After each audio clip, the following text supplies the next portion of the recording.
सत साहेब जय हो, बंदी छोड़ के बंदी छोड़ सतगुरु रामपाल जी महाराज की जय हो, बंदी छोड़ कबीर साहिब की जय हो। भगत भाइयों, ज्ञान अमृत एवं षड्यंत्र का भी पुस्तक एक PDF एवं लिंक प्राप्त करने के लिए 98 280 और 72 914 ओम प्रकाश दास, राजस्थान, श्री गंगानगर से। भगत भाइयों, इस पुस्तक में सुडानी क्रोथा और बरवा लगा और 5 में एक बच्चे कहता है किसने की।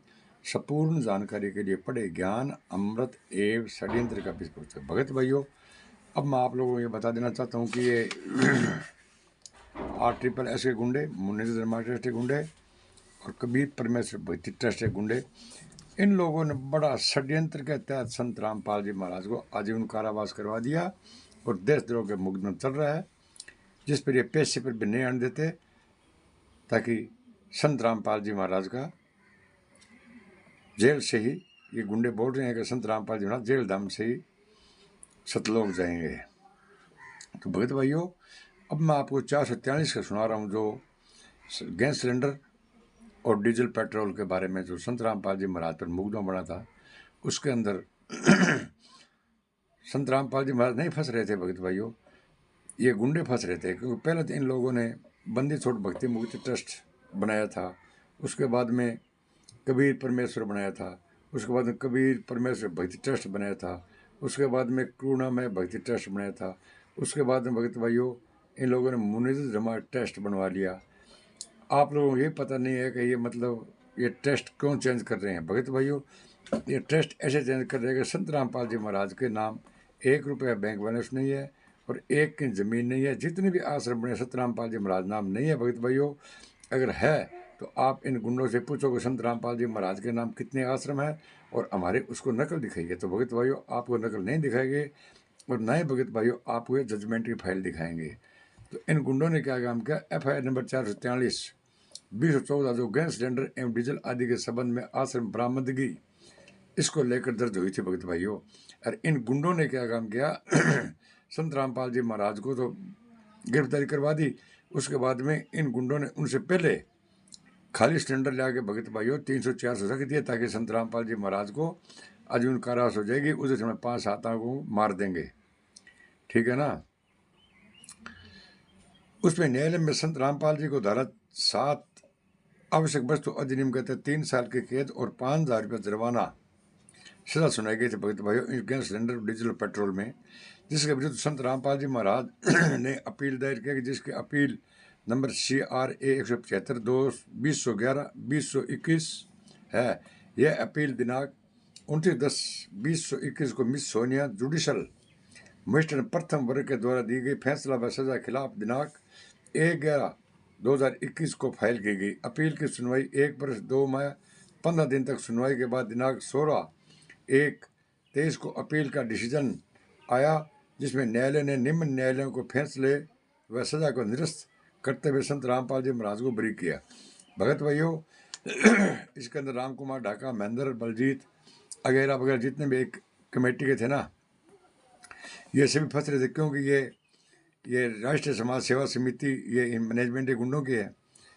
ठीक है भगत भाइयों, तो इसलिए इन लोगों को पता लग गया कि जो सिलेंडर और डीजल गैस बना है, ये बना है कैसे, जो बना है उसका अपने को सजा संत रामपाल जी महाराज को नहीं होगी और सजा अपने को हो जाएगी। भगत भाइयों, ला पकड़ पकड़ पकड़ पकड़ भाग जा। तो इनको पता लग गया कि अब सजा इसमें संत रामपाल जी महाराज को नहीं होगी, अपने को होगी। राम कुमार ढाका को कल पता लग गया था, क्योंकि इसके नाम से भगत भाइयों ये एजेंसी थी ली हुई इन गुंडों की। इसमें बाइज्जत बरी होना जरूरी करवाना था, करवाया हुआ नहीं, इन गुंडों ने करवाया था भगत भाइयों। बाइज्जत बरी करने के पीछे न्यायालय का आधार है कि दोष सिद्ध एवं सजा निर्णय अवैधता की दुर्बलता से ग्रस्त है और केवल अनुमानों और आधारित है। अपीलकर्ता के विरोध में कथित अपराध में सजा देने के लिए रिकॉर्ड पर कोई आपत्तिजनक साक्ष्य नहीं है। किसी ने भी आपत्ति नहीं उठाई। आपत्ति क्यों नहीं उठाई? तो इसके अंदर राम कुमार ढाका, महेंद्र, बलजीत ये फंस रहे थे भगत भाइयों, ये गुंडे फंस रहे थे, इसलिए इन लोगों ने ऑब्जेक्शन नहीं उठाया। इन लोगों ने तो मतलब ले दे के टंटा पार किया था भगत भाइयों, भाई इस केस को बरी नहीं बात अपने सजा गएगी। अभियुक्त ने आश्रम का स्वामी था और नहीं वह आश्रम का संग्रह सुरक्षित था। रिकवरी के समय अभियुक्त दूसरे केस में पुलिस कस्टडी में था, इसलिए चाहे वह खाली सिलेंडर हो चाहे भरे सिलेंडर हो। क्योंकि संत रामपाल जी महाराज गिरफ्तार हो गए तो संत रामपाल जी के सामने कोई भी चीज़ गिरफ्तार नहीं हुई थी भगत भाइयों। अभी तो कब्जे से कोई प्राप्त नहीं हुआ, जब संत रामपाल जी वहाँ पर थे तो वहाँ उस टाइम कोई भी चीज़ प्राप्त नहीं हुई थी। अभियोजन पक्ष ने अभिलेख पर कोई साक्ष्य प्रस्तुत नहीं कर पाया कि अभियुक्त आश्रम का ट्रस्टी था। आश्रम बहुत बड़ा है, हजारों लोग वहाँ यानी आश्रम में रहते हैं। वे अपने अन्य सामान के साथ सिलेंडर भी रखे हुए थे। भगत भाइयों, इन लोगों ने झूठ बोली कि जो भी भगत आते हैं बाहर से तो वो अपना सिलेंडर लेके आते हैं, क्योंकि ये फंस रहे थे ना, ये गुंडे जितने भी थे ये फंस रहे थे। इसलिए इन लोगों ने आपकी बचत होने करने के लिए भगत भाइयों इन लोगों ने ये साक्ष्य पेश किया कि जो भी जितने भी सिलेंडर 300-400 मिले हैं वो हमारे भगत है, वो साथ में लेकर यहाँ पर खाना पकाने के लिए लेके आते हैं। फिर वो भगदड़ में सब भाग गए हैं। पुलिस की रेड दूसरे अन्य केस में FIR नंबर 425, 426, 426, 427, 428 में पड़ी तो आश्रम में रहने वाले व्यक्ति डर से अपना सामान को आश्रम में छोड़कर भगत भाइयों ये भाग गए और आश्रम में बरामद सिलेंडरों में से 327 सिलेंडर आश्रम रहने वाले लोग द्वारा निम्न न्यायालय में अपना डॉक्यूमेंट दिखाकर सिलेंडर को रिलीज कराया। शेष बरामद सिलेंडर के मालिक न्यायालय में अप्रोच नहीं कर पाए रिलीज कराने हेतु, क्योंकि वे लोग कोई मध्य प्रदेश, कुछ महाराष्ट्र तो कुछ यूपी के हैं। उन व्यक्तियों के कैसे जैसे ना 425, 426, 427, 428 में विभिन्न धाराओं में दर्ज मुकदमा पुलिस आश्रम में दिनांक 21/11/2014 से 25/11/2014 सर्च की और आश्रम में सर्च के बाद जो भी वस्तु पाई सर्च रिपोर्ट लिस्ट के साथ तैयार की। पुलिस ने सर्च लिस्ट के रिकवर हुए वस्तुओं में सिलेंडर, डीजल या मोबाइल, आश्रम में पानी संबंधी नहीं दिखाया गया। कथित सिलेंडर में बरामदगी आदि के संबंध में कोई स्वतंत्र गवाह नहीं है।